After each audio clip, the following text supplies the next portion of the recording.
There is a particular kind of exhaustion that has nothing to do with being tired. You have read the books. You have sat with the intentions. You have visualized until the image felt almost solid in the room with you. And still, when the day settles back into itself, the same conversations find you.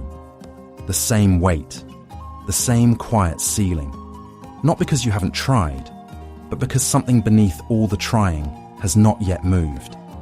That is what this is about. Not the failure of effort. Not a reason to stop, but the recognition that there is a level at which change actually occurs. And most of what we call transformation doesn't reach it. The methods aren't wrong. Visualization isn't wrong. Intention isn't wrong. But there is something they tend to assume that often goes unexamined, that the self doing the visualizing is already different, that the identity from which the action is launched has already shifted.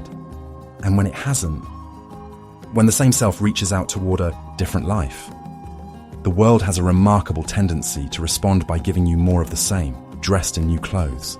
This is not mystical. It is almost mechanical. Systems tend to reproduce themselves, not because they are punishing you, but because what a system generates reflects what it is, not what it wants. Think about the last time you tried to change something significant in your external life. A relationship pattern, the way money moved through your life, a career that kept feeling like a costume, something worn rather than inhabited. And perhaps you did all the right things. You took the steps. You made the calls. You did what someone who had already changed would do. But here is the subtle place where something often slips. Doing what someone else would do is not the same as being them. There is a difference between performing a new state and inhabiting it. And the body, the nervous system, the story you carry about who you are, what you deserve, what is possible for someone like you, that system is extraordinarily good at filtering the world through itself. This is not about vibration in the cosmic sense. It is about something more concrete. The person you believe yourself to be determines, more than most of us realize, what you are capable of noticing, what you will accept, what you will unconsciously close the door on before it even fully opens. We talk about perception as if it is passive, as if the world simply arrives and we receive it neutrally. But perception is far more active than that. What you attend to, what you interpret as an opportunity or a threat, what feels like it belongs in your life or belongs to someone else's. These are functions of identity, not fixed, but currently set. And a currently set identity will consistently recreate its own conditions in new environments, with new people, in new years. The mirror does not malfunction. It reflects what stands before it. So what does identity level shift actually mean in practice? Because this is where language tends to get slippery, where phrases like become a match or align your energy enter the room and float away without landing anywhere real. An identity level shift is not a feeling you conjure once during meditation. It is a change in the premises you operate from. A change in what feels normal, expected, familiar, for you specifically in your own life. You know it has happened not because you feel different in a peak moment. You know it has happened because your defaults are different. Because the things you used to do automatically, shrink in a certain kind of room, undercut yourself at a certain kind of table, settle for a certain kind of almost. Those things begin to require effort. They stop being the path of least resistance. The new orientation becomes the baseline.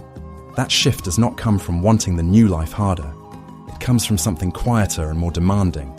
The willingness to actually look at the identity you are currently running. The self-concept that is operating beneath the surface. Not with shame, not with the goal of dismantling yourself, but with the clarity to see which beliefs about who you are have become so familiar they have become invisible. Because what we cannot see, we cannot change. And what we cannot change continues to generate. There is an image that circulates through many traditions. The person standing before a mirror, frustrated that the reflection will not smile. First, it sounds absurd when stated plainly. We know the mirror follows. We know the face must turn. But this is precisely what most of us are doing. Not out of foolishness, but out of habit. Trying to arrange the external until the internal finally settles into something better. Trying to find the right circumstances that will at last make us feel different. The right outcome that will finally confirm we are what we were hoping to be. And the strange, quiet reversal that changes everything is this. The outer does not create the inner, not reliably, not in any way that lasts. The inner generates the outer, slowly, structurally, over the accumulated texture of what you have grown accustomed to believing about yourself. This is not a promise. It is not a formula. It is an invitation to stop performing the change and start sitting with a deeper question. Not what do I want, but who is it that wants it? And what does that person actually believe is real? When that shifts, not cosmetically, not aspirationally, but at the level of what you simply expect to be true, everything that effort alone could not move begins to have somewhere to go. You do not need to become someone unrecognizable. You need to become someone whose interior life is no longer at war with their exterior reaching. That is the shift. And it is available, not as a gift from outside, but as the result of turning finally to face the one who is looking.